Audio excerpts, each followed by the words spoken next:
663 Old Liverpool Road in Liverpool, New York. This is the 1-year anniversary of PB&J's Lunchbox, and I am honored and privileged to have my two guests here with me.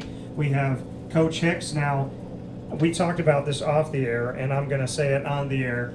Legend, living legend in my opinion, Coach Hicks, strength and conditioning guru, the gentleman that would bring 32 of 32 NFL teams to come to Pro Day to check out Syracuse, responsible for building a bridge to numerous players that had opportunities from Syracuse football in the NFL, that got to the NFL and utilized those opportunities to have fantastic careers. And then one of those players that before Coach Hicks was here had a fantastic career in the NFL, the CFL, and the last undefeated season at Syracuse, and one of two undefeated seasons back in 1959, national champion, and Rob's season of 1987, 11-0-1, back where you could tie in bowl games, tied with Auburn, and Auburn had to kick a field goal at the end of the game just to do that in the SEC. So for Rob Drummond, for Coach Hicks, myself, Dan Tortora, this is the 1-year anniversary special from PB&J's Lunchbox. Gentlemen, how are you? I'm doing great, Dan. Thanks for having me. Doing great. You know, when I look at the guy sitting beside me, I wished I'd have coached him. I'd have been even more of a legend. And what can you say about him? I mean, you said as soon as he walked in the room, I mean, he tells me all the time, he's like, I can't play anymore, I can't keep up with anybody, but you can't teach size. And Rob has, you know, like he said, he's like trimmed down a little bit, but this is, I mean, I told him, I said, when he retires from what he's doing right now, he will be my bodyguard for the rest of his life. Well, when I first came up here with Coach Pasqualoni, I wanted to find the guys that made Syracuse football. And if you talk to anybody that loved the game, loved Syracuse football, Robert Drummond, being still here in town, his name came up. And I met him years ago and really wanted to be able to put exactly what I thought with who he was. So I turned the tape on a little bit. I want to see somebody that plays the game because they love the game, and because if they did the things out in public that he did on the field, they would arrest him for. So, you know, that's football the way it's meant to be played. So, you know, it's a pleasure every time I run into him, get to meet him. His heart still bleeds orange, and you know what? He's one of the great ones. What would you say to that, Rob? Yeah, for me personally, football, it's like Coach Hicks said when he first walked in, I love the game. You know, I mean, because it's so tough. I mean, I sit here and I look at it now. I mean, in the NFL, what people fail to understand, because the game's changed so much. Literally, our training camps back then were a month and a half long. Yeah. You know, 2 practices a day. And I sit back here, I look at it, you know, and during those 2 practices, I probably had to, because there are certain blocks that we had, you know, that I would have to block Reggie White at least anywhere between 15 to 20 times in a practice, like a kickout block. And if you know anything about Reggie White, I used to think that he wasn't human. Yeah. You know what? But I found a way to get it done, and I found a way to, you know, to enjoy it because I love the game. Yeah. And as a trainer now, I always tell kids, if you don't love the game, you'll never be successful at it. I mean, you can't fake it in the sport of football. You know, you can see the passion, you can see the desire, you can see the drive on plays out there. It's like Coach Hicks just said. You know, if 8 guys can give you 100%. And 3 guys are slacking off, you can always tell, because the eye in the sky, which is the film in the games, does not lie. So I try and tell this younger generation, because this younger generation, the mentality of them is entirely different than when I played. You got to love this game. You got to give it 110%, because if you don't, you know, you're never going to understand how good it is you can, or possibly be. So with this generation, you know, we didn't have the, you know, the distractions of a Twitter or Facebook or social media or everybody having a phone. I didn't have my first phone until I got to the NFL. I mean, I see kids now who are 5, 6, 7-year-old with phones now. So the distraction for this generation, you know, are so much more than when I played. But a strong individual, a strong person who has a desire to really go out there and be successful at something, will find a way to, you know, to reduce that distraction. And when something distracts you, even work harder at your trade. Coach Mack used to always tell us, work at your trade. Yeah. You know, and like back then, I really didn't know what it meant. But as I got older, I completely understood what it meant. I mean, I worked as hard as I could, you know, off the field to be better on the field. And that's what these kids have to learn today.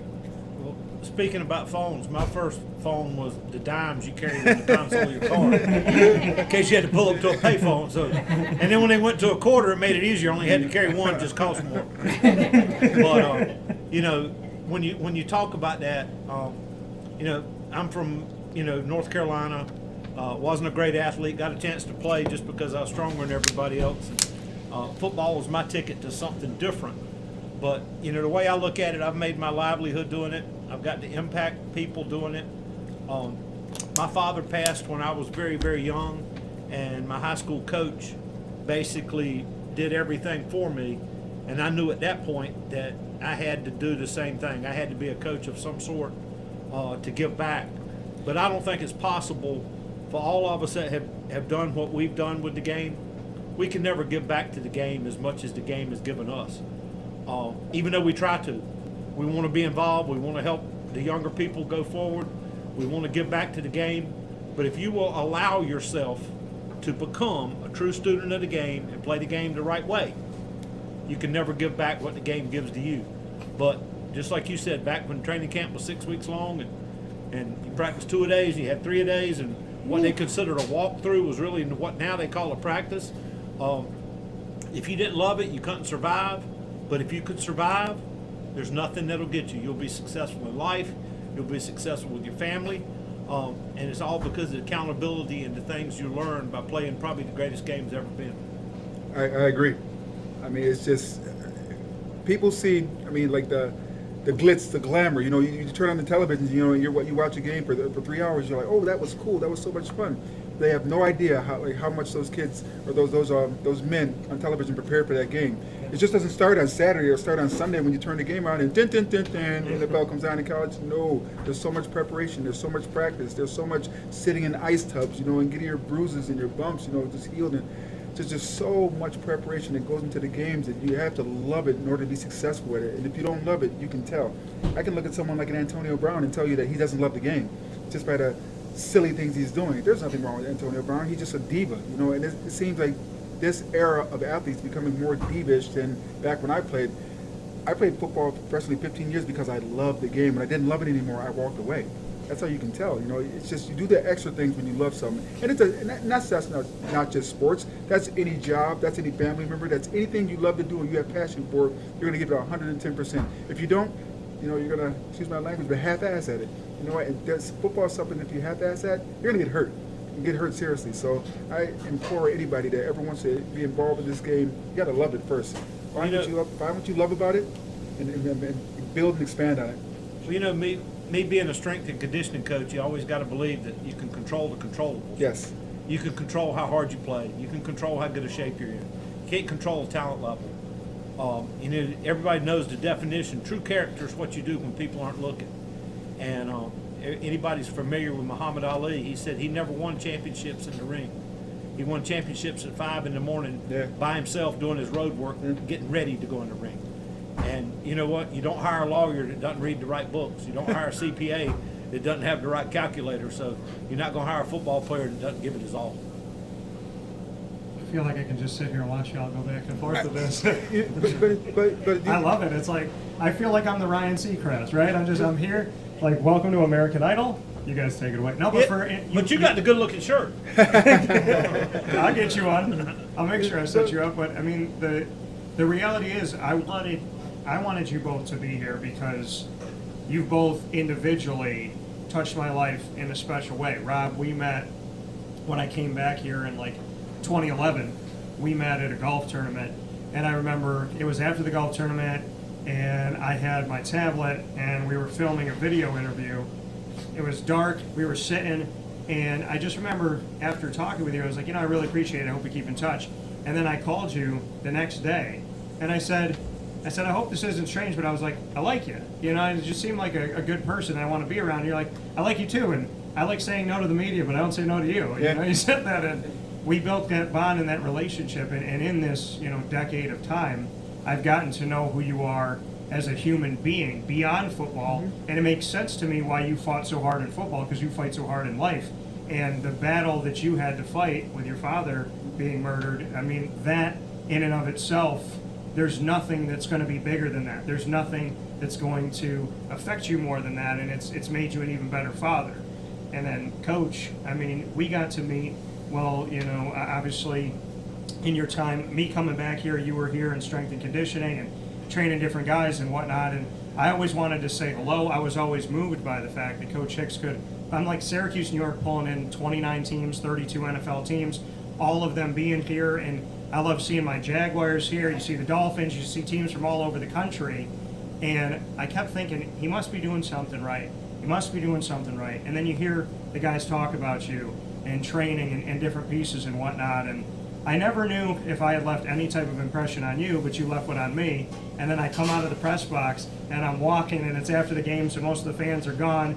And Coach Hicks comes up to me and he's like, Dan Tortora, how you doing? And he's like, it's always, and what you said, Coach, it's always great to see you full of energy. I mean, in all honesty, we're celebrating an anniversary of a place here with PB&J's with two incredible people behind the scenes with Pat and Sue. And so it's only fitting that I have two incredible people next to me. And I really couldn't even take the whole show to describe the effect you've had on my life, because you've said kind things. I don't know if I even deserve it. And Drum, I mean, you're one of my best friends, and you already know this. When my wedding comes around, you're going to be standing there next to me. I would have never had it if not for doing what I love. Yeah. So. Well, I think you don't give yourself quite enough credit. You talk about I'm a legend. You talk about I've said nice things. When you look up and you see who's going to be the guest on your shows, and when you make a phone call, people agree. Honesty, integrity, not setting people up, not doing some other things that people worry about when they agree to be on radio or TV or even the newspaper. Your honesty, your integrity, and the fact that you're a class act is the reason people agree to do these things for you. So don't sell yourself short. You bring a lot to this, and this helps bring a lot to the game by telling people the truth. And I'm an old country boy from the South, and if you go to church on Sunday, they tell you the truth will set you free. I appreciate that, Coach, very much so, and I thank you for that. And I mean, you already know. I mean, it's just, of the thousands upon thousands of interviews I've done before for media personalities, the one thing that you do that a lot of them didn't do, that they rubbed me the wrong way, is you're honest. And it's just like, yes, you want a story, but you want the truth. And you lead with questions that have to present to people. It's like, I don't want the fanfare of what could have possibly been behind the doors and things of that nature. Just tell me honestly about yourself. And you allowed me to just sit here and just even in conversation with you and just talking, over the show, just honestly express and tell myself, because a lot of people just saw, like you said before, the legend, the football player on the field, but there's so much more to that, that and how I got there. All they saw was the finished product. They had no idea on how I got there. How I got there is what made me. Working my behind off in the weight room with someone like Coach Hicks and Mike Wosick, who made me the athlete I was. I wasn't born that way. He's a legend. Yes, Mike Wosick is. I 100% agree. I still train this day because of what Mike Wosick taught me in college. He took me from an average athlete to an athlete that was projected to be drafted in the top 3 rounds in the NFL. I would have never been able to do that without the help of a Randy Edsel or Mike Wosick or Jim Hoffer or Coach McPherson or Terry McDonald, my academic advisor at Syracuse, or Jody Levine Lockraven, who was the tutor they assigned to me to help me out at Syracuse. There's so many things. But it's as if you see a dog swimming in the water. You can see its head above water, but underneath the water you can't see. You see its legs paddling viciously, just to keep its head afloat. I had these people working so hard for me to keep I was ahead, but here were the legs that were allowing me to be able to do these things. So I give credit where credit is due to the people that had my back and supported me, throughout this journey of being called a legend. But I mean, to me, it's just I was I get it. But they need to know about the people who also made me successful, as successful as I was. Well, since you brought up Coach Wojcik, I got to ask you one question. Did you do your neck? Every day for 4 years. Did you do your neck? Gosh, we had to run if we didn't do our neck. So neck exercises. Funny story. I came up here and I really didn't come on a job interview with Coach P. He basically had offered me for a couple years, and I thought New York had a lot of stoplights and big buildings. I didn't know that Syracuse was kind of like where I'm from. So when I came up here, Reggie Terry used to be our ops director. Laughs. I walked in with a briefcase, and Reggie says, "What do you have in there?" And I said, "Well, a couple packs of Red Man, a bottle of Texas Pete hot sauce, and a book, The Orange Way by Mike Wojcik, the strength and conditioning." So I brought a little book in, and Coach P asked me if I knew Mike Wojcik, and I pulled out the book. It was a done deal. And I think that's amazing too, to look back on how dedicated you've been to this program. Because you didn't come from here, you weren't connected beforehand, but like you said, Coach P giving opportunity. Coach P, Doug Marone, Scott Schaefer, all the time that you've spent here, you have built this bridge, this rapport, this respect. How did you do that? How? Because when you call, you talked about, and I appreciate what you said, but you said, you know, when I call former players, they say yes. Well, when you call the NFL, they say yes to you. And they have consistently said yes to you to the point where I feel like you could have a job wherever you want it, including in the NFL. You know talent, you know how to find it. And when you had a pro day at Syracuse, no matter who the head coach was, you made that phone call to whatever team, and they said, yes, Coach Hicks will be there. How do you do it? Well, you know, I've had NFL opportunities, but they didn't work out at the right time for my family. And, you know, I think what makes all three of us sitting here a little different than some others is priorities and family and the way we go about things usually come first. Yeah. And so, you know, I'm going to bypass on a job if it's not the best situation for my family at the time. But speaking of coming here, you know, in a 10-day period of time, I interviewed with Butch Davis at Miami, Nick Saban at LSU, John L. Smith at Louisville, and Paul Pasqualoni. And at the time, Coach P was getting ready to be the president of the National Coaches Association. And walking away from Coach P, I just knew, I said, you know, you might not like what you always hear, but it's going to always be the truth. And his integrity, the way he ran the program, Jake Krauthamel was the AD at the time, a no-nonsense, no BS guy.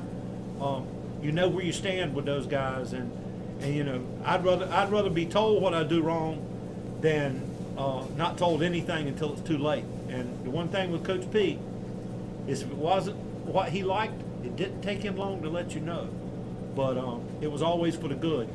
And he made one statement when I first came up that I never forgot, and he used to say it in recruiting. Kids always ask, well, how much am I going to play? And Coach P said, I can't guarantee playing time. Yeah. That's up to you. He said, but you'll leave Syracuse a better man, a better father, and a better person with a degree because of coming here. How much you play is up to you.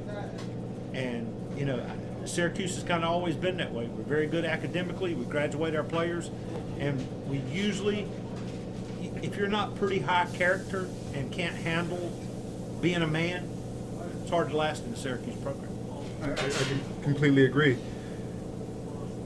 You'll learn in your 4 years at Syracuse. You definitely, whether it be on the field and off the field, but you definitely will learn. And it's just, it's as I said before, all the legends, and I consider anybody who puts on that orange, well, they have white helmets now, you know, orange helmet, you know, a living legend. But for the simple fact that I know what they went through. You know, coming in as a freshman, 18-year-old kid from Janesville DeWitt High School here locally in Syracuse, New York, I had no idea what to expect. You know, I just thought that I was going to come in with the other freshmen, you know, and I had known about redshirting because all the other back then, Coach Mack's freshmen really were all the freshmen were redshirting. But then, like by, you know, I won't say the grace of God, but by sheer luck, you know, I had a couple injuries here and there. I happened to be like the next man up, and I was like, whoa, wait a minute, huh? Starting? No, I thought I was going to be up my friends in. But you know what? I remember just being in practice, and I was always the bigger, stronger, faster, more dominant than most people in my high school, in my local area, so I could either run them over or just outrun them. Trying that at Syracuse was a whole different story, you know, and then just being here, I mean, I wouldn't say I lost confidence in myself, but it's just like you tend to sit here and not see yourself as a big man anymore because all these other guys are just as good. You know, when you got guys like Tim Green who are just as fast as you, you're like, wow, wait a minute, that big man can run just as fast as I can. You know, so it catches up to you. But I remember in practice one time, I was running a street and I ran like 5 yards downfield. And Coach Etzel came over and he screamed at me. And I was like, what did I do wrong? I mean, I was just finishing the play. He was like, no, finishing the play means you get in the end zone. And in my mind, I'm thinking, Coach, the end zone is 60 yards away. But he was just like, yeah, 60 yards away. So sprint down there, run back, and get ready for the next play. So I was like, okay. So I sprint down, got tired, came back, got ready for the next play. And I was like, no subs or nothing. He's like, no, you're going to learn what it is to be dedicated to the game. From that day forward, I'd always worked as hard as I could in practice. I mean, I worked harder in practice than everybody else because I'm going to win my battles here in practice because that's going to make the games come a lot easier to me. And that was my philosophy for my 15 years pro and my 4 years at Syracuse. I owe Coach Etzel for that. Yeah, and that's the thing. You guys talk about the coaches. I mean, you talk about Coach P, Randy Etzel, you know. Mike Wosick. Best, I mean, only strength coach with 7 Super Bowl rings. Yes. Mike Wilson. Yes. You know, you just think of the coaches that came through here. Yeah. Nick Saban was a GA here. Yeah. Yeah. Just think of the coaches that came through Syracuse. Steve Adazio's still doing it. He's- Tom Coughlin was a coach here and a player here. You know? And the guy that got my Jaguars to the brink of the Super Bowl 3 times. The only coach to, every time he was with Jacksonville, they made it to the AFC Championship game. that Did Doug? it twice as a coach, and then he did it again as the VP. That's Doug? No, Tom. Okay. Coach Coughlin, yeah. Well, we're glad Coach Coughlin went to BC for a short period of time because that's why Rob Conrad came here. But I mean, yeah, you look at the coaching tree. I mean, Coach DeLeon, and I want to take some time on Coach DeLeon because obviously rest in peace and our prayers and well wishes to everyone whose lives he touched, including his family especially. Can we speak to that a little bit? And Coach, I'll start with you and then you, Rob. Just what you could say about Coach DeLeon, who just the outpouring of love and support. And again, it's so much. It's a brotherhood. It's a connection. You know, I was just talking about the picture of the coaching staff. And just seeing these are guys that go to bonfires together, go fishing together, hang out together, go grab something to eat. I mean, it was so much more than football. And their legacy, and players will tell you this. You know, this guy was hard as heck. He did this, that, and the other. One of the players told me he never saw him smile. And one day, Coach DeLeon was in practice and he smiled and he goes, "What's going to happen now?" So he was terrified. He's like, "Coach, why are you smiling?" But we talk about a coaching tree. I'd love to speak on Coach DeLeon for a second here. Well, you could write a book on Coach DeLeon's stories. I mean, he's one of the funniest guys I've ever been around, even though he didn't smile. But I did this for 37 years as a Division I college football coach. Coach DeLeon, by far, is the best assistant football coach I've ever been around. Most dedicated, love of the game, but the love of the kids he coached. And I don't know if I'll get beeped or whatever, but he was a hard ass. Coach DeLeon was a hard ass. We're on the internet. Say what you want. Okay. Coach DeLeon was a hard ass at practice, but I learned something about being a coach from him. He could chew you out an entire practice. You never did anything right. He chewed you out. Technique, you stepped wrong. This was wrong. That was wrong. But walking off the field, he had a way of coming up to you, patting you on the shoulder pad, and asking about your sister, how her softball game was, or your mom, or your family, because it was never personal. He stayed on you to make you a better football player. It never changed who you were as a person. And that's an unusual character that some people just don't have. They can't separate being upset about one thing into being normal about something else. And, you know, I learned to be a better coach from watching him do that. But he had a genuine interest in every player outside of football. And he had an unbelievable memory. He could remember that your little sister played softball somewhere, your dad was in a bowling league, or, you know, your mom made cherry pie on Sundays. And he'd talk about cooking and different things. But when he crossed on the field, football was football. I agree. I mean, there's very few coaches, you know, throughout my career that I can sit here and say had a huge influence on me. Coach DeLeon taught me intensity, you know, and I learned that from day one as a freshman. You know, I'm here, as I said before, here I'm coming from James Woodward High School, where I was just the dominant person in practice. You know, I'd get the ball left, get the ball right, you know, the ball left, and I'd be scoring on these. But it's like Coach DeLeon taught me the intensity on every single play. Play every single play as if it's your last play, because you never know. And I remember just as a freshman, you know, when we were doing 9-on-7. I'm not even sure if they do 9-on-7 anymore because of all the rules and everything. Yeah, somebody might bump into each other. Yeah, and NCAA, but I mean, we did 9-on-7, and it was live. And back then, I mean, like I was telling a group of kids the other day, it was so fulfilling for me, and so rewarding for me to be able to have for 4 years at Syracuse, a fan base at my practices. Yeah. You hear what I just said? I had a fan base at my practices. The fans were allowed to come to practices and watch us practice. We weren't trying to hide anything. We weren't trying. Coach Mack was like, you know, at the end of the day, you got to line up and play against them anyway. So they got to stop it. But Coach DeLeon just taught me the intensity on every single play. So I treated every play as if it were my last, because that's what he showed us. That's what he taught us. You know. And Coach Etchell just made me get the best out of myself. And I always have respect for coaches that allowed me to be able to go out there within their parameters, because I had to learn from them, but allowed me to be myself, but do it at 100 miles an hour. And I always did it. And that's the philosophy I lived off. You know, and it made me into the player I was. And you and I talk about this all the time. I miss practices being open. I miss being able to, because this is how the Jets did it. because I covered the Jets for 5 years in Cortland. They did it very simply. They would say cameras up, cameras down, and so they would have. You gonna head out? Yeah. All right. I'm gonna go get my booster shot. All right. Oh, Thank you for going. Nice meeting you guys. Take care. you Happy too. Easter. Yes, sir. Happy You Easter. also. You too. I'll talk to you later. Yeah. Call me when you get there. I will. Don't forget. Yeah. That's live at 36 years old, still having your dad say, call when you get in. Oh, my mother You know, what's said more, that too. you know what's more impressive at 36 years old? Family's family. You got up and hugged his neck. Real men aren't afraid. No, I give him a kiss on the cheek every time I see him. I do that with my children all the time. Also. how it is. My I friends said- also. I'd I give grew up- anything if my dad was alive and I could do that Yeah. right now. Tell me about it. Yeah, that's the thing. I mean, and I tell people all the time. I said that's how I am with my mom and my dad. You always greet them with a hug and a kiss, and you always say see you later with a hug and a kiss. And yeah, and it means the world to me that my dad was here to see this. So I'm happy, and I know how important that is. It was a good moment. So to look at what we were talking about, and like I said, being able to be at practice, I miss it. Because the Jets would be very clear with us. And this is during Tebow. I mean, this is when, the Jets were trying to be a Broadway show more than the football team. And they would have everybody, they would line us all up, and they would say, cameras up, cameras down. Cameras up, cameras down. You didn't put your camera down, they came over, they screamed at you, you had warning. You put your camera down again, if they didn't want you to film a play or something like that, then you can get kicked out. Here at Syracuse, there's no cameras up, there's no cameras down, there's nobody at practice.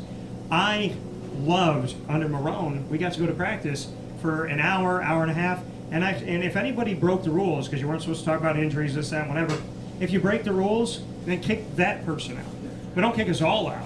Because I took 7-8 pages of notes. I did a camp notebook where I would share with the fans my notebook of everything I saw, and people would think I was nuts because I was the only one saying Darrell Eskridge deserves to be a starter.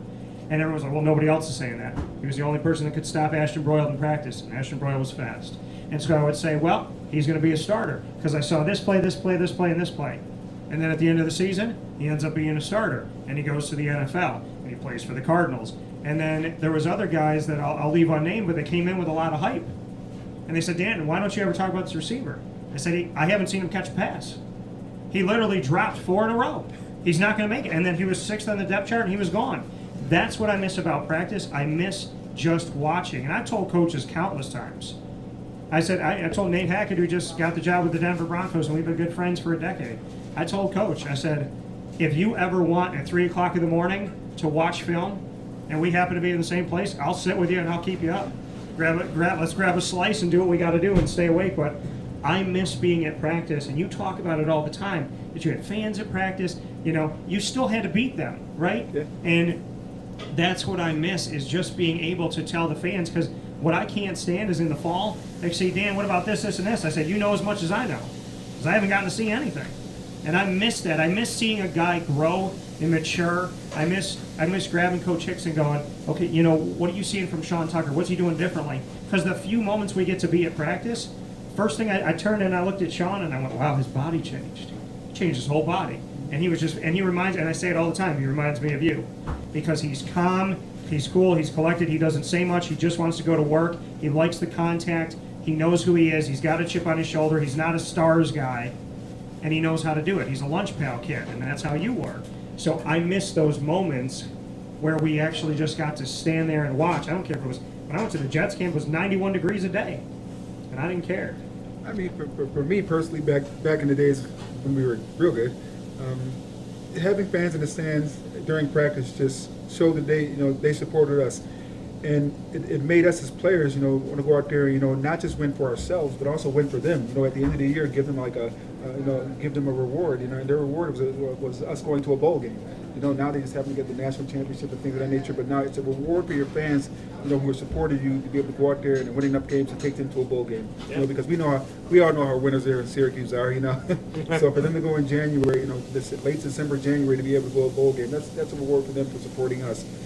And it just made a difference, in my life, growing up, just being able to, you're dealing with school, had a bad game, had a bad test, whatever you may be. You're on the football field dealing with this, you make a bad play, and then you hear like one of your key fans be like, no, that's okay, Robert, just get him next time. That's just so, the overwhelming feeling, the emotion of being like, what, it's okay to make a mistake. If you have people in your corner that support you, that are showing you that they support you regardless. So, shake that mistake off. Try not to make it again, make the same mistake again. Just go out there and play because you have the support. Because look at these fans. They took the time out of their day to come up and watch you practice. Yeah. And that really, really, really meant a lot to us as players. Yeah, I mean, the last practices at Fort Drum, we were told we could go up for 15 minutes, drive 2 hours to Fort Drum from Syracuse, stand there for 15 minutes, leave for an hour and a half, and come back. I was like, where am I going to go? Like, where I'm going to drive all the way up here? Where am I supposed to go? I just love being there. I love seeing the evolution. I used to stand when we were allowed at practice. I would stand with the offensive linemen, and I just watched them work on their feet, the footwork that they were doing, and I watched how their hands were. I would literally just watch all the linemen just shoot their hands and what they were doing. And Tim Doust, when he was here, I used to love. Really good coach. Really good coach. Fantastic person. Girl dad. And he and I remember this because he lived right near Carvel DeWitt, and I had my Sunday there. So he would, when his wife was pregnant, he said, please tell me why every 2 days I got to walk in there and see your mug, and then I got to see you practice. But Coach Doust, fantastic guy. But I loved how he coached his guys because he gave them a lot of tough love. He screamed at them, and he would swear, but he was funny. He would be funny, but then if you did a good job, he'd let you know. And I did. I mean, I spent a ton of time with the O-line and the D-line, and then George O'Leary, who also used to be here. Oh, yeah. I met O'Leary down at UCF, and he said to me, we were sitting right like this, and we were at the American Athletic Conference at the time in Rhode Island, in Newport, and he said to me, you build championship teams in the trenches. Yes. He said, any coach that doesn't understand you build from the inside out, offensive, defensive line, is never going to win a championship, and they might as well do something else. And I never forgot that he said that. And in practice, I would always, you want to see the throws, and you want to see the running backs do their thing, but I would always spend a lot of time with the linemen. And, that's where the bread is buttered. That's where the money's made. You got to get to the quarterback, and you got to protect the quarterback. That's really where it all starts. Tim Doust is doing the same thing down at East Carolina right now. Yeah, and doing also a great job. program with Mike Houston. Yeah, great coach. But inside out, even baseball, catcher, pitcher, second, and short. Everything else will take care of itself. So inside out, just about any sport. But it's like you say. I used to enjoy guys coming to practice. Part of one of my responsibilities used to be after the first hour, an hour and a half, just to go tell guys, hey, you can still be here, but you got to stand over there. And we're going to go to team period at this period. During this period, you can't do anything. After that, do whatever you want. It's just the way you go about your business. Yeah, but I miss it. I just miss seeing it because there's so many things you learn over weeks of watching somebody either evolve or devolve. And if someone's bought their own hype or if somebody's just out there with, I would have loved to see Sean Tucker when he was fourth string on the depth chart, and I would have loved to see what he did in practice, how he worked in practice, because I always call him a happy accident, right? Because Abdul Adams was the starter, Jarvion Howard was the backup, Jawar Jordan Jr. was the third guy, Sean Tucker was the fourth. He played because he had to. Two guys opted out, Jawar got hurt, and here's Sean Tucker. We might have never seen him. He might have transferred away. And to see what he's done, being that far low on the depth chart, and then I know he's gone now, but Cooper Lutz too. I would have loved to see what Sean Tucker did in practice to prepare himself for a moment that I don't even know if the coaching staff knew he was going to have that moment at that time. If you say he's a lot like me, I know what personally motivates him. It's his ability, it's his, what's the word I'm looking for? It's his desire to prove people wrong. He knows how good he is inside of himself. Yeah. But it's like, he showed us how good he could be last year. This year, he's got another chip in the shoulder. He's going to be like, people are saying there's no way you can do it again. They're going to stack the box, blah, blah, blah, blah. The football things they said. He's saying, watch me. He ran indoor track this year, too. I saw that. I didn't hear anything about it, but I knew he ran indoor track. And, he proved he can run. He's fast. He proved he can run. His acceleration they've done a nice job with him in the weight room. The coaches there now have done a nice job with him. He's strapped together. He's a good-looking kid. That's size and speed are two dangerous combinations. That's a one thing for programs that I'll just base it off of Syracuse back when I played. Even when you were a strength coach here, we never got pushed around. We were always more physical, better in shape, and it just we did not. I see Syracuse teams now getting pushed around, and I'm like, you don't like it. That's just an attitude. That's just bigger, stronger, faster, and that falls directly on the strength coach. Coach Pasqualoni's teams never got pushed around. Coach Mack's teams never got pushed around. We were always the one at the end of the game, still in shape, pushing them around. And that's what I just don't see that attitude, and that kind of desire, that drive, and that toughness in Syracuse anymore. Maybe that's me on outside looking in, but also my former teammates say the same thing, so it's not just me. Well, the thing that caught me was after one of the games where Syracuse had Duke in the Domes, a couple years, 2020, and Duke hadn't had a win that season. And I said, well, if anybody's going to give it to them, because it was, the year wasn't going that well. And Duke came in, and I remember after the game, Dino said, they looked bigger in person than they looked on film. And he said, my guys just saw them, and he said, my guys just kind of realized they're bigger than us, and they're going to push us around. And I was like, but these are your guys. You got to push them. And you taught, and to talk about guys that are bigger than you and whatnot, Mackie McPherson was told all negatives. Justin Pugh, you're not big enough. You don't have big enough hands. You can't do this, you can't do that. Justin Pugh's still in the NFL, right? 10 years. Yeah. Yep. Mackie McPherson, you can't block. You can't do anything. You're not tall enough. You have nothing to offer. 3 out of 4 years had 1,000-yard rusher. I mean, you taught Mackey guys, made all ACC as a senior. and you taught these guys how to, going off of Rob's point, you kept them pushing people around, and it makes perfect sense. And it really hit me when Dino said that, because I was like, if I'm a defensive lineman, I'm going to be offended. Maybe it was said to push him to work harder. I don't know. But when he said, my line looked at them and just realized they're bigger than us, and they just pushed us around because they're just bigger, they're better. And I thought, that's not Hicks. No, I mean, that's not Wilson either. You took your guys, and it didn't matter who they are or what they had that was out of their control, like their height or the size of their hands. What did you do? You talk about other strength and conditioning guys being so successful, but what's the secret sauce to how you took all of the potential negatives and not only turned them into positives, but high draft picks and guys who are now a decade in the NFL, like Justin Pugh? I don't think there's any secret to it. It's just, my players always kid that I was very simple. I always said we're going to bench heavy, squat deep, clean fast, and run. If you do those things, you do them as hard as you can. Every chance you get, you're going to have success. And I tell you, I watch them closely, and they've done a nice job. The last couple of years, bodies are changing. We are bigger now. We looked the part. Spring game the other night, we look bigger.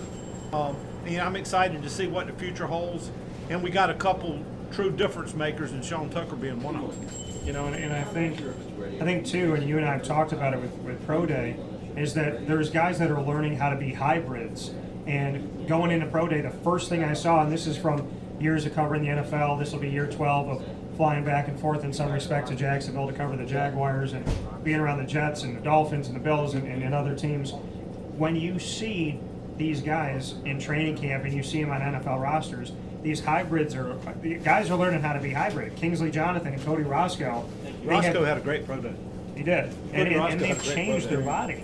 They've literally, like, when I saw Cody, first thing out of I'm thinking, okay, he's a D end at Syracuse. First thing I thought when I saw him, that's a linebacker. That's an outside linebacker. Then I saw Kingsley Jonathan, and I thought he could also play outside linebacker because they're trying to show you that footwork, show you that speed, and they've changed their bodies. But Cody really, he did something, and Kingsley too. And you can speak to it from being around him so much, but, do these guys not look like the NFL hybrid now? They look the part now.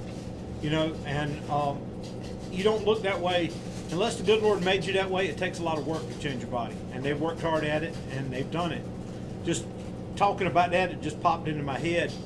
One of the first hybrids we had was Dashawn Davis, and he came in. He looked like a safety. Now he's still playing in Canada at 218, and he runs a training program called Hybrid Training. Mm-hmm. Right now, he trains kids in the off season. But he was a little, tall, skinny football player that gained 30 pounds, and now he's a pro linebacker and has been in Canada 9 years, and he can be a hybrid there with a wider field. And 3 downs and allows him to run and do some things. But there is a place now for those guys. That are they a big safety? Are they a small linebacker? Or are they a small defensive lineman? Or are they a big linebacker? They're a football player, and every team will find a place for a football player. If you can play the game, they'll figure out where to line you up. I want to throw this at you guys as we're here in the 1-year anniversary for PB&J's Lunchbox Streetside Cafe on 663 Old Liverpool Road in Liverpool, New York. And shout out to Pat and Sue for bringing this to us in the middle of a pandemic, believing in themselves, believing in their model, believing in the truck, and turning it into a brick and mortar that you can come to, added on with the truck being all throughout our awesome opportunities here in the community. So big thanks to them. Coach Hicks and Rob Drummond here with me, Dan Tortora on Wake Up Call with Dan Tortora, live remote here at PB&J's Lunchbox. I want to do pick 4. I want to do the Mount Rushmore of Syracuse running backs. Ooh. I'm going to start with you, and then I want to go to Hicksy.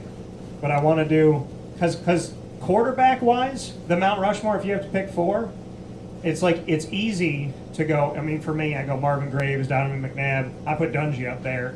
And then that other one's the one you can kind of play with a little bit. But McNabb, to me, still one of my, if not like my favorite to watch growing up, because I got to meet him.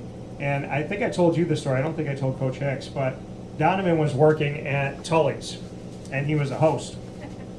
And this was when he was playing basketball and football, and this was before he got big or anything like that. And my mom sees him walk by, and she goes, "I think that's Donovan." And I saw him, and I was like, "Yeah, I think that's Donovan. It was on Erie Boulevard."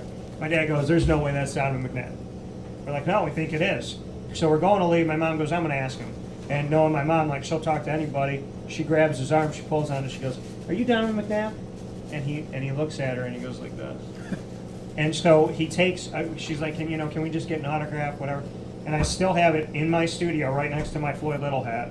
I have a Tully's coaster flipped to the back with Donovan McNabb, number 5 quarterback that he signed. And I was upset at the time because I was a basketball player, and he was number 25 on the basketball team, and I wanted his basketball signature. And I'll never forget what he said. Now, when we left, my mom said she was sorry to him because nobody knew. He was like under the radar there. When we left, there was a line out the door of people wanting to get his autograph.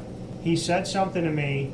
He bent down. My mom's 4'11", and so he bends down to us, and he whispers in our ear. He goes, "Hey, I know I'm not anybody right now, but just watch. I might be somebody someday." And then the draft, we were down in Florida at Disney in April, and I told my mom I'm not leaving until Donovan McNabb gets drafted. She said, "Well, you better hope it's quick." And the second pick, right after Tim Couch to Philadelphia, he got drafted. So He got booed.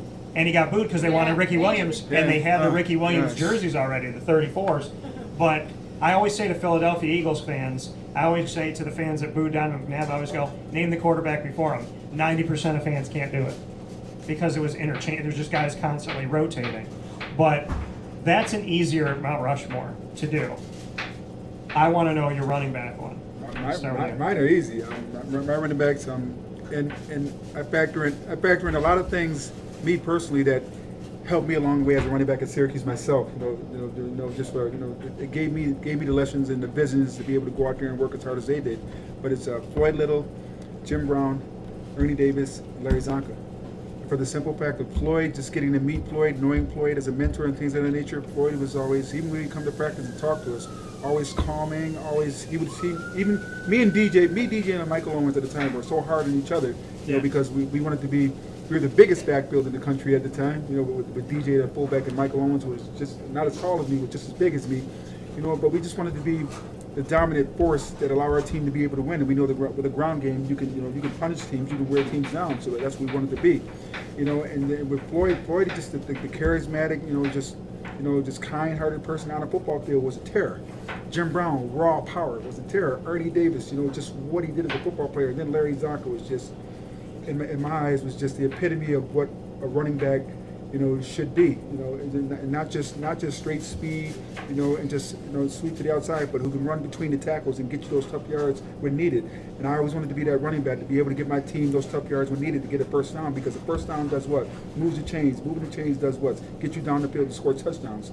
And we just I believe you're still in the top 3 for career yards per carry on third, behind Jim Third Brown, behind Jim Ernie- Brown and Irving Davis. Yeah. Top three all time with them. I always, my mother told me as a freshman, you know, she's like, Robert, what is a good running back getting yards per carry? I was like, honestly, probably about 4 or 5 yards. She's like, you know what, you go for 6. And back then it didn't like hit me. It didn't ring what she meant. But then later on that year, you know, as I'm running, say, all right, Donnie would say, all right, we need 3 yards per first down. You got this drum? I got it, Donnie. I got you. I can get you. I can get you. And I remember my mother said, I can get you 6 yards, so I can get you this first down. So with me, it wasn't about breaking a long run. It was moving the chains. That's consistency. Because moving the chains does what? It wears the defense down. It run, and the way me and DJ and Michael wasn't a power runner, but me and DJ were. We tried to punish those defenders and those linemen as much as we can. Because by the end of the game, they were worn out. We were physically, mentally more gifted, and more skilled than those guys, and we flexed our power. Put on us by our strength coach and our coaches on them every single game. That attitude. We is brought us. up the name James Mungrove Yes. a little while ago. Yes. And I'm very close with Bill Polian, and when they were evaluating him, one of the reasons that the Colts wanted to draft James was yards per carry. James averaged like 5 point something, right at 6 yards per carry, and it wasn't how many yards he had in the game. It was how productive he was when he touched it. Yes, I completely agree. So if I get my turn at the Mount Rushmore, I got to add 5. It can't be 4. Okay. And I got to stipulate that Zonka's a fullback. Yes. So I'm going to give you the running backs. I'm going to give you the running backs for the Mount Rushmore, which is Jim Brown, Ernie Davis, Floyd Little, Joe Morris, and Walter Reyes. I have no arguments with that. And if you look, you know, the We could do a Mount Rushmore only fullbacks. person to have more yards than Joe Morris, or right at it, is Walter Reyes. God rest his soul. Yes. Yeah. But you know, Walt was special too. Yeah, he was a special runner. So I remember his Notre Dame game. I remember the newspaper clipping of that game. But I got to know him over the years doing the show, just reaching out to him and getting to have him on my show. And I remember where I was driving, exactly where I was driving on Route 31 here, when I found out he passed away. And it was one of those things where, you know, you get to know there's been over 3,000 guests on the show, and I don't say that to boast. I say it because I've gotten to meet really incredible people. And the wonderful people that have been on the show, it hit me one day like, well, when you know that many people, somebody's going to pass away eventually, and you're going to feel that. Walter was that first feeling for me. It was that first, like I'm by the gas station on 31, and it was that first feeling of, what do you mean I can't call him? And I wanted to. In that moment, I wanted to just call him on the phone and hear his voice. It's like, just kidding. He's here. I'm okay. Oh, yeah, Dan, no, I'm fine. And when I asked you to Mount Rushmore, that was one of the names that was sitting in here. Is like, is somebody going to say Walter Reyes? Yeah. Because he was special. I mean, he's way up there in the record books. He was a special player going into his senior year. Him and Cedric Vincent at Texas were leading the country in touchdowns scored. And when you talking about a combination of size, Walt wasn't that tall. You know, he's 205 pounds. But I still remember West Virginia. He outran Pac-Man, and Pac-Man had an angle on him. And Walt turned around, looked over his shoulder, and was gone. When Walt hit the open field and wanted to run, he could run. I think we can do a Mount Rushmore of fullbacks though. You got Rob Conrad, Yes. got Larry Zonka, and then Moose John, you Daryl, got, DJ. you got DJ, Daryl Tony Fiammetta. Yeah. You got him as well. Well, something came out the other day because I got a note from Tony Fiammetta listing like the greatest fullbacks in Syracuse history or something, and they listed Tony Fiammetta. Yeah, it should. I mean, he should be on there. I remember when he got drafted to Carolina, there was like 5 teams in the NFL that had a true fullback at the time. Because and still, not everybody understands the importance of it, which I think is crazy. I think smart teams draft that, smart teams have that, and they keep that in the wheelhouse. But my Mount Rushmore was going to be, without question, Floyd's one of my best friends. I got to spend 8 years with him. Every time I talked to him, every time we talked on the phone, every time we saw each other, every time we hugged, I kept thinking, like, this is a ghost. Like, how do I get to talk to a ghost? You know, and I never thought that he wouldn't be here. And I love that what I loved about Floyd so much is you hung on his every word. And he would get high and he would get low. He would talk to you and he would say, you know what, Dan? You know what I think today? I think that you gotta be really smart. And you would just sit there and you'd pull it all in. And I told Floyd, and you know now, because you can see everything, but I told Floyd, I said, when I came to your office the day that we had our first one-on-one conversation, we talked for 2 hours.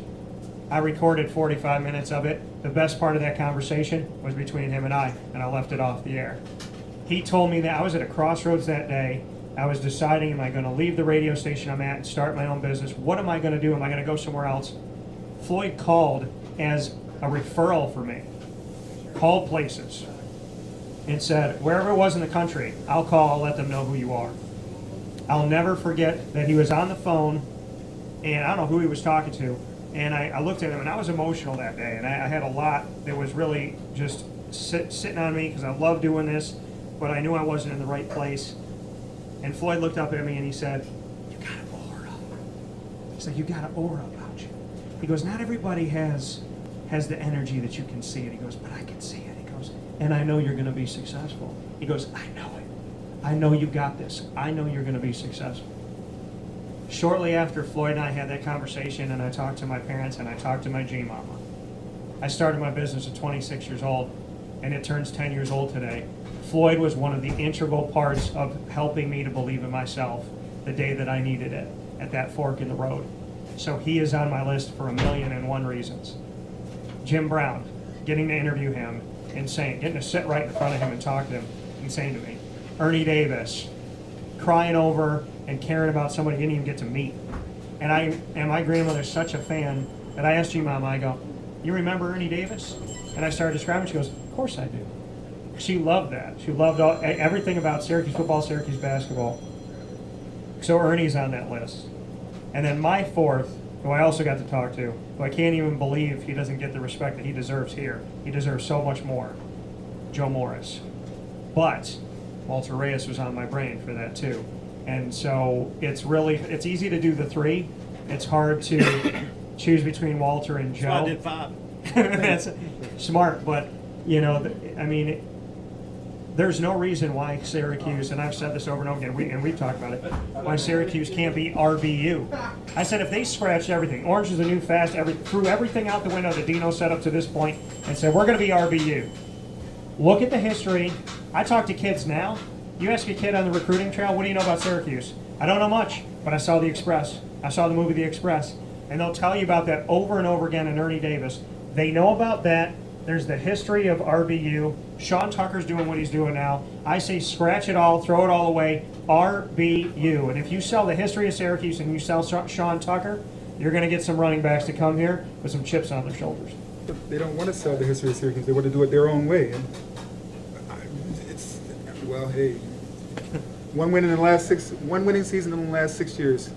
I mean, like as I said before, I'm not sitting here to bash Syracuse. I'm just stating facts. Sean Tucker will make a difference. Yes, he will. Sean, he'll get the ball. Yeah. He'll get the ball. He'll get the ball, and I'm thinking we're going to have a pretty good year. He'll prove to you this year how good he is, because they're going to stack the box until we have a complement passing game to go with that run game we have. Any smart coach after watching film from last year will be like, you know what? Let's stop Sean Tucker. Let's stop Garrett Schrader. Let's make him throw the ball. Yeah. They can throw the ball. I would as a coach. It's just a smart thing to do as a defense coordinator. You've got a great running back and a complimentary quarterback that can run the ball. So we can take that phase of the game out. Let's see what they can do when they can not passing the ball. So now we're going to see how good they really are. Yeah. And I think Sean will definitely, Garrett both will rise to the occasion. We're going to see what Sean can do. And Grandpa's not here anymore.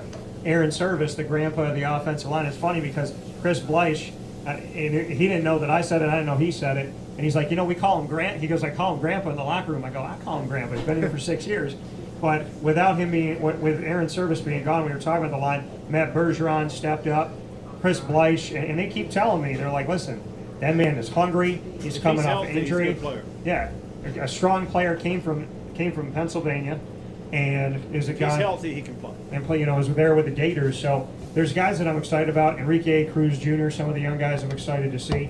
But yeah, we're going to see how good Sean Tucker is. But keeping with that, we've all been around to see when Pete Sala was the interim AD, and they said that they were going to retire 44 forever, and then there was the thought of unretiring 44. I talked to Floyd. Floyd said I defer to Jim. Jim is the only one left alive here and Rob Conrad said the same thing. There's nobody else that should make that decision. So I'm going to ask you, if you could make the decision, Coach Hicks, do we bring back, I know some guys get to wear it on their recruiting visits. I know my guy Daniel Booby Santiago, who's going to Holy Cross, who had offers from Army and Air Force and Navy, didn't get one from here, I don't know why, Arizona and all over the place, San Diego State. He wore the number 44 when he came on campus. So they do wear it. But should we bring it back? You know, I defer to, and I've had conversations with Rob Conrad. I defer to the legends. If the legends say that they can, more power to them. But if it's retired and it's put into hands of the guys that, you know, the last person to wear it in the game was Rob Conrad. Rob says it's up to Jim Brown. If Jim Brown says it, he's the godfather of the number. He's the best running back to ever play the game. You know, that's a decision I don't think anybody can make except the guys that are in that foxhole. And there's 2 left. I mean, me personally, that's a good question. I mean, as someone who has his my number 25 jersey retired at my high school, and if a kid who was talented, you know, coming up and, you know, going through JD was going to be the next person going getting a, you know, Division I college scholarship, blah blah blah, whatever, and they asked me, I mean, I wouldn't. That's a tough one because there's a lot that goes with their number. That number, it's just not just playing ability. You know, it's character. It's what the number represents. It's, you know, it's the history behind it. Because it's retired for a reason. I say I might not unretire something, but I might let them use it. Yeah, I mean, and I look back there and I saw when Ricky Williams was in one of his games. I guess did Doak Walker go to Texas also? And, you know, and his number was retired. But then actually Ricky Williams for one of the games, the championship game, he allowed Ricky Williams to wear his jersey just for that one game. Yeah. And I was like, what a tribute to the greats. So that right there I respected a lot. But to sit there and take a number out of retirement or let him wear it for an entire season, I don't. That's got to come from Jim himself. Well, the thing is, It really does. I asked Sean about it. I asked Sean Tucker at the end of this past season about it. My question is, why does he want it? He's a superstar without it. Well, and He that's doesn't. the Good. thing is, I asked Sean Tucker flat out. I said, I think 34 is great. well, yeah. He's When I made- said, he's I was made a like, name for himself. have you thought about it? And he looked. He was sitting in the chair, and he looked right at me, and he said, if they offered me the number, I wouldn't take it. I don't want it. I got something about this, you know, like, and I'm paraphrasing, but and you can watch it on video. It's on our youtube.com/WakeUpCalledET channel. But he said to me, he was like, I don't want to wear it. I wouldn't wear it if they offered it to me. I'm about making my own way. Yeah. I'm about making something out of 34. He's still got a chip on his shoulder. And it's the same thing you did with 36 because you were offered 44. I have the utmost respect for him because he wants to do it his way and not follow the paths of someone else. You know, I Walter have Reyes respect for that. was offered it, Yeah. and he wore 39. He wanted to make his own Yeah. way. It's funny how you wore 36, Tuck's wearing 34, Walter wore 39. The 30 seem to be doing okay. You know, it's just His uncle wore 39. Yeah, 39. Yeah, Yeah, his uncle wore you know what? At the end of the day, it's just a number. It's the character of the person wearing the jersey that I The look number at. doesn't make the player. The Player makes a number. Yep. Yeah, and that's the thing because I would argue, I said this growing up as a kid. I said the second best number on Syracuse to me was 5. You know, because I mean I grew up watching Donovan McNabb, but then I thought, you know, you see Marvin Graves, and then Graves. Donovan had it, and then whenever anybody wore it, I thought it's got to be special, or give it up. You know what I mean? But there was something to me about that number that stuck out, and you know, but it is. It's the player that makes it. When I think of 36, I think of you. When I think of 39, you think of Larry Zonka and Walter Reyes. When I think of 34 for the rest of my life, I'm going to think of Sean Tucker until somebody else adds themselves to that list. So there's certain guys that just make you think about their individual number. Now what confuses me is a lot of the guys on the team now, they change their numbers. Oh So my like gosh, Cal's yes. changed his Well, now number. and- it's a hot thing now for guys who want single digits. yeah. Single digits numbers are a big deal now. Or, have, Hughes changed his number. or guys have the same number. You know, there's a number 2 on offense and a number 2 on Well, you defense. see that It's all over like, the country now. Guys both the- It's very confusing. guys wear 5 and the same guy wears 5, and you know the guys wear 0. It's just now. for their social media and, you know, likeness and image and all that. You know, the likes and everything they can get out of it. Oh gosh, there's so much involved with football now other than just playing the game that it's insane. Yeah, you know, I mean, before we finish up here at PB&J's Lunchbox, as we celebrate the 1-year anniversary at 663 Old Liverpool Road in Liverpool, New York, open Monday through Saturday for you. And of course, today, as we're having this conversation and the 1 year anniversary on April 15th, my DT Melts is here. They have the award-winning grilled peanut butter and jelly. Mine is grilled peanut butter and fluff with roasted pecans chopped up in there and a little bit of jelly, some sweet and savory. And so the DT Melts here now, which I'm excited about. What do you think? What do I have to do to get a sandwich? Just be Coach Hicks. Just walk up there and tell them who you are. But to have kind of a final piece here when we look at Syracuse football and whatnot, it's the looking forward, right? It's the hope for the future. Coach, I'll start with you. What do you see that gives you hope in 2022? He brought in some really, really good football coaches in the offseason, especially offensive coordinator wise and quarterback coach to develop that phase of the game. Just like Robert said, we've got to develop the passing game a little bit. We got one of the best running backs in the country. The offensive line is going to be better than it's been. Guys are a little bit more mature. The spring game, we look physical, we look bigger. I think we're going to work towards our strengths, and our strengths are control the football, keep the football away from somebody else, put the ball in the best player you got's hands, which is Sean Tucker. Until somebody makes us change, Sean Tucker's going to be the workhorse. And I was very, very pleased with what I saw in the spring. Very pleased with what's going on as far as more receptive. The alumni are getting more involved. We made a great hire with Deion Maddox, and it was in Coach Pascalone's first recruiting class, being back involved. I'm really excited for the upcoming year. Proof's in the pudding, but coming out of the spring, the commitment, the attitude, the way the winter went, the way spring ball went, I think there's some things to be excited about. Rob? Me, I'm not a gambler, so I'm more whether it's pessimist or optimist. I'll take it as it comes. As I said, it's 6 years now, and I guess they're getting the alumni back as former players back a little bit more. But Yeah, it was good to see you on the field at the Orange and Blue. But that's great. But what a loss to where I still really don't have a connection with those players. And here I am, a local kid that did what these kids are trying to do. So why not? I mean, if you want to learn to be a lawyer, you're gonna ask a lawyer. You're gonna ask a doctor.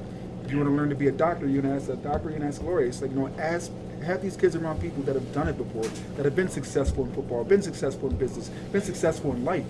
Because we have no rapport with these young kids. I mean, I walked on that field and I probably recognized 2 or 3 kids, and I was like, wow. There's my own university. I mean, we're here in my hometown. I've been retired since 2003, and I don't know none of these kids. Other than Eric Coley, I know Schrader by name. I know Tucker by name. I probably met him one time last year, and I was at the first day of practice that we went to. So it's just We'll change that, man. You'll go to practice more. I mean, and I see.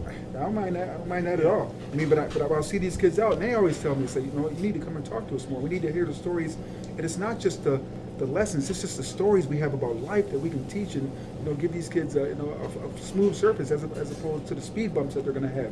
Let us be the speed bump because we've done it before and learn from our mistakes so we don't make those same mistakes. But they need to hear the story from us, and they're not. 15 years of professional football is a lot of A bumps. long time. A lot of bumps. A long time. And the Holy thing smokes. is, and we've talked about it for a decade, but if Syracuse, especially 1-10 seasons, 5-7, everything that Syracuse has been through, you are maybe 15 minutes away. The need to have you there at practice, in the locker room, at a halftime speech, after a game, before a game, it's imperative because it's having an ace in the hole. And having you on campus, I always say, is a steal because I don't feel like a lot of people know the game better than you do when it comes to breaking it down and finding talent and knowing who to call about what. So these are 2 amazing, amazing resources. Use them. Because what you've done for Syracuse football, I will always be grateful for. And what you've done, 1987 is a long time ago where they were undefeated. And what you did is you put the fear of God in the SEC. And I love that. For me, it's like I said before. I was born and raised here in Syracuse. I'm a Syracuse legend because I'm one of their own. I was born and raised here. I mean, I'm not from Florida. I'm not from Texas. I'm not from Pennsylvania, from New Jersey. I'm from small town Syracuse. You know, and for someone from small town Syracuse to actually go to the university, be successful up there, then go on to have a 15-year professional career, the people here at Syracuse respect that, and they love me here. But there's no connection between the university and the city of Syracuse. I can tell you that right now. The people of the city of Syracuse have no idea who the football team is. They might know Sean Tucker is or Schrader is by name, but a few players could walk past them, they would have no idea who they are. It's never been like that before. Never, you know, and that makes me sad because it's like at some point you have to have a community relations person to be able to connect the university with the city of Syracuse, because if you don't, you wonder why the stands are empty, because you have no connection with the city of Syracuse. Why should these people come and watch you play? You don't reach out to them. You do. I mean, like when one of the worst things Babers could have said last year was that he didn't attend a high school football game here in Syracuse. That set the fans off. I mean, it set the patrons or the hardworking people of Syracuse off big time, more so than he'll ever know. You know, and it's just because to them it was like a slap in the face saying, you want us to buy tickets to come watch the university play, but you don't have enough time to come watch a free event or watch our kids play. No, it's like sometimes my grandma used to always tell me, sometimes, baby, some things are better left off unsaid because it may cause you a lot of problems. You may think that, you may want to do that, but just don't say it. Keep your mouth shut because it can get you into a lot of trouble. That got him into a lot of trouble. A lot of people from the city of Syracuse. Let's see what happens this year, because Yes. I do know things are changing. Yes. I feel it. And I can tell you, John Wildhack doing a great job as the AD, and wanting people involved. The role he put me in, I'm not on the field anymore, not directly involved anymore, but I'm still on the outside involved. Football program treats me with a ton of respect, and we're making some changes, and I think everybody should be excited and look forward to the upcoming year. It's like it's a new year. But it's like, why wouldn't he? It's like Dan said, you're a Syracuse legend. You're a legend amongst us. Another legend, you know. So why wouldn't he? And I appreciate that. And let's see what happens. We got some talent. Yeah. And the spring game they look good. That's why we got to tee it up. And it was fun to see a true spring game. You know, to see that was fun. And it was great to watch it. It was great to get a feel for the team.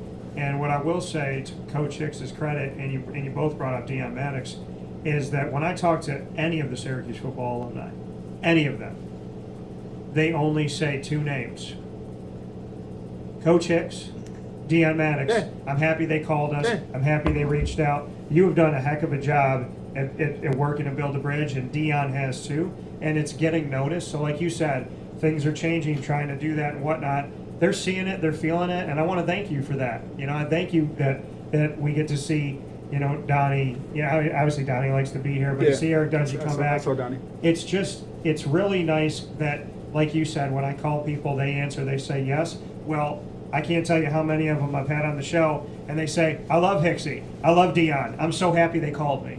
Well, it was the reason I've been here since 2000. And, I like the place. I don't like the snow, but I like the place. So, Syracuse, there's something special about it, and it's called snow. Yeah, and a lot of it. We just got to get back to the winning ways of which, and we're not far off. We had some close games last year. We're not far off. We're a field goal here, this or that, and I think it was 3 games of 3 points. And Drum said it best. If you feed your workhorse, you got a chance, because the one thing that happens when you move the chains and you stick the ball in your best player's hands, the other team doesn't have it. Good things happen. Well, and it's debilitating, it's exhausting, and it's humiliating to be backed into your own end zone slowly. Yeah. And only the running game can do that to you. It's demoralizing to a defense that run the ball down their throat. This horse did it, and you can see when you start feeding the horse can see the look in the other team's eyes. Yeah. That's when you know you got them. And we got a chance because we got a horse. Yeah. If you can run, which Syracuse can, if you can run the ball down their throat, you physically, mentally demoralize them. It's like we can't stop the run. We can't stop them. And that's the worst feeling in the world for a defensive player, knowing that you got to tackle this running back who's got a 10-yard head start of you, but he's not getting touched until he's 5, 6, 7 yards downfield. That's horrible for a defense, and you can psychologically take him completely out of the game doing that. You guys have been incredible. Last thing we do on the show called Rapid Fire. I'm going to let you both, I'm not going to ask you anything. I'm going to put myself on the hot seat. Coach Hicks, you can ask me anything you want, and I have to answer the question. Rob, we played this before, so you know how to do it. So, better let him go first. Then. All right, you can ask me anything you want. I got to answer it. Okay. I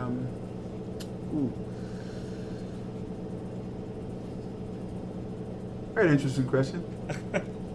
If you were a general manager of the Cleveland Browns, how would you handle the Baker Mayfield situation? Well, it's been wildly mishandled. So you don't sign, you don't take the option and keep a guy for $18.9 million and then bring in Deshaun Watson. Here's how I feel about the situation. If Roger Goodell and the NFL's front office... You're the general manager. I know. Okay. But I'm saying, if I'm the general manager and Roger Goodell and the NFL's front office said to me, if you take Deshaun Watson, we may still punish him. And I trade away all those picks. They did say and that. and I'm that stupid to let that go. That's on me. But if I didn't know and they said, hey, we're going to punish him now, then I should be able to go back on that and say, you know what, I don't want to do this trade. But bringing in Deshaun Watson, keeping Baker Mayfield, if I was a general manager, what would I do right now?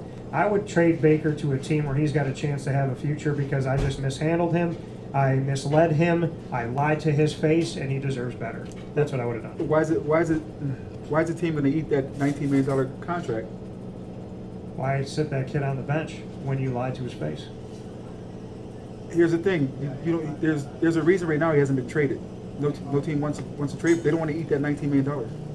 But there's the Atlanta Falcons. There's some teams that could use a year to see what happens. I just... Come on, general manager. That's not If it was me, I mean, I would listen. You can trade him for a third round, a second round. No. You Why? get something for him. Why? Because here's the thing. Because there's desperate teams out there, and there's not enough quarterbacks right out there in free agency right now. But those teams don't want to spend $19 million for a quarterback. Let's be real, underachieved. Well, if Deshaun Watson ends up having to sit out a few games, well, then Baker's there. They've got Jacoby Brissett, and It's their insurance policy. So if I was the GM of the Browns, I would go to another team because that thing is a dumpster fire. That's the way I'd answer your question. I'd leave. But no, I mean, it's been mishandled. It's been wildly mishandled. It's been very mishandled. But if I was the GM, because the reason I asked you, because I sat there and pondered about that day in and day out, and as a general manager for the benefit of the team, Just release him. That's the best thing they can do. Just let him Straight go. out, just let him go. Let him go make his way somewhere else. Let him be, eat that $19 million and let him go make his money. Because obviously money doesn't mean anything to you. You just gave $230 million guaranteed to a quarterback that may not be playing for you. He may be suspended the first 8 games. Right. So it's not a money thing. So let him go with that $19 million. Let him go start his life someplace else. Somebody's going to need him. Yep. Somebody's going to need him. My turn? Yes. We're going to end on a fun note. Okay. Name your favorite strength coach at Syracuse University. That is an easy one, and it's not because you're sitting next to me. You helped me when I came back to Syracuse, you were one of the faces that has stayed consistent. Now, You're always about the kids, and I love that about you, Coach. I appreciate it. and you Always. can be diplomatic about this. I don't have to be, because as my dad told you when you said, I want to speak to the head of Dan's company, he said, you're looking at him? I can say whatever the heck I want. As the head of Dan Tortora Broadcast Media, the president and CEO, I can say it was a grossly awful, wrong, egregious mistake to not keep you where you are, because you're about those kids, you love those kids, you stick by those kids. So you can be diplomatic, you can say whatever you want to say, Coach Hicks, but we are better off because of you. We would be better off with you still in that job. And I will never forget when I got to write the article and we got to take a picture in the weight room with those giant banners on either side of you and you standing there with the weights, and those guys that were on either side of you, you helped them become the people that they are. And the names that we have come to know and to love over a decade of Syracuse football, those players are all better because of you. They've given you the credit, and the outwarming, immense, crazy support that I got for putting up one post that you were going to be here with me today, and then our show that we did last week. I am still daily getting messages, getting likes, getting loves to you from your players, from people all over that genuinely love you. So you are my favorite strength and conditioning coach. You are the only one that I think should be here. And for as long as you live until you want to give it up, you should have been the strength and conditioning coach, in my opinion. Not to be diplomatic, but the nature of this game, business is business.